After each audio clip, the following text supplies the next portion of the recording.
మాజీ మంత్రి కేటీఆర్ వేసిన పిటిషన్పై కాసేపట్లో విచారణ ప్రారంభం కానుంది. జస్టిస్ లక్ష్మణ్ బెంచ్ వద్ద విచారణ కొనసాగుతోంది. హైకోర్టులో ఏం జరగబోతుందని బీఆర్ఎస్ నేతలు ఉత్కంఠగా ఎదురుచూస్తున్నారు. హైకోర్టు తీర్పు తనకు అనుకూలంగా వస్తుందని కేటీఆర్ ధీమా వ్యక్తం చేస్తున్నారు. ఫార్ములా ఈ కారు రేసులో ఈడీ నోటీసులు ఇచ్చిన మాట వాస్తవమన్న కేటీఆర్ తనపై కేసులను న్యాయస్థానాల్లోనే ఎదుర్కొంటానని చెబుతున్నారు. ఇంకోవైపు హైకోర్టు తీర్పు ప్రతికూలంగా వస్తే కేటీఆర్ అరెస్టు తప్పదని బీఆర్ఎస్ వర్గాల్లో చర్చ జరుగుతోంది. కోర్టు తీర్పును బట్టి కేటీఆర్ ను ఏసీబీ అరెస్టు చేస్తుందని బీఆర్ఎస్ నేతలు అనుమానిస్తున్నారు. కేటీఆర్ అరెస్ట్ అయితే తదుపరి ఏం చేయాలనే దానిపై గులాబీ పార్టీ ప్రణాళికలు వేస్తుంది. మరోవైపు ఫామ్ హౌస్ లో న్యాయ నిపుణులతో చర్చలు జరుపుతున్న అధినేత కేసీఆర్ ఎర్రవెల్లి వ్యవసాయ క్షేత్రం నుంచే పార్టీ సీనియర్లకు దిశానిర్దేశం చేస్తున్నారు.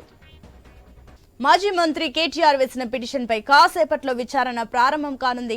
జస్టిస్ లక్ష్మణ్ బెంచ్ వద్ద విచారణ కొనసాగుతుంది. హైకోర్టులో ఏం జరగబోతుందోనని బీఆర్ఎస్ నేతలు ఉత్కంఠగా ఎదురుచూస్తున్నారు. హైకోర్టు తీర్పు తనకు అనుకూలంగా వస్తుందని కేటీఆర్ ధీమా వ్యక్తం చేస్తున్నారు. ఫార్ములా ఈ కారు రేసులో ఈడీ నోటీసులు ఇచ్చిన మాట వాస్తవమన్న కేటీఆర్ తనపై కేసులను న్యాయస్థానాల్లోనే ఎదుర్కొంటానని చెబుతున్నారు. ఇంకోవైపు హైకోర్టు తీర్పు ప్రతికూలంగా వస్తే కేటీఆర్ అరెస్టు తప్పదని బీఆర్ఎస్ వర్గాల్లో చర్చ జరుగుతోంది. కోర్టు తీర్పును బట్టి కేటీఆర్ ను ఏసీబీ అరెస్టు చేస్తోందని బీఆర్ఎస్ నేతలు అనుమానిస్తున్నారు. కేటీఆర్ అరెస్ట్ అయితే తదుపరి ఏం చేయాలనే దానిపై గులాబీ పార్టీ ప్రణాళికలు వేస్తుంది. మరోవైపు ఫామ్ హౌస్ లో న్యాయ నిపుణులతో చర్చలు జరుపుతున్న అధినేత కేసీఆర్ ఎర్రవెల్లి వ్యవసాయ క్షేత్రం నుంచే పార్టీ సీనియర్లకు దిశానిర్దేశం చేస్తున్నారు. రైట్, ఇక కేటీఆర్ క్వాష్ పిటిషన్ పై మరింత సమాచారం మా కరెస్పాండెంట్ రవిచంద్ర అందిస్తారు. రవిచంద్ర, అయితే అలా క్యాష్ పిటిషన్ హియరింగ్ వచ్చింది.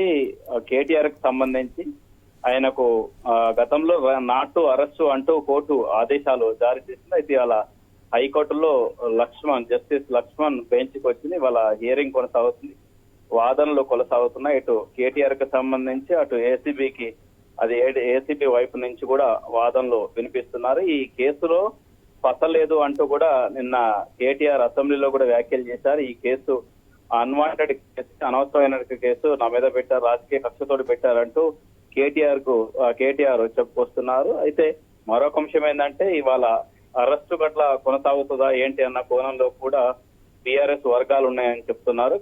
అలాంటి ఆందోళనలో ఉన్నారని చెప్పుకోవచ్చు, ఉత్కంఠలో ఉందని చెప్పుకోవచ్చు.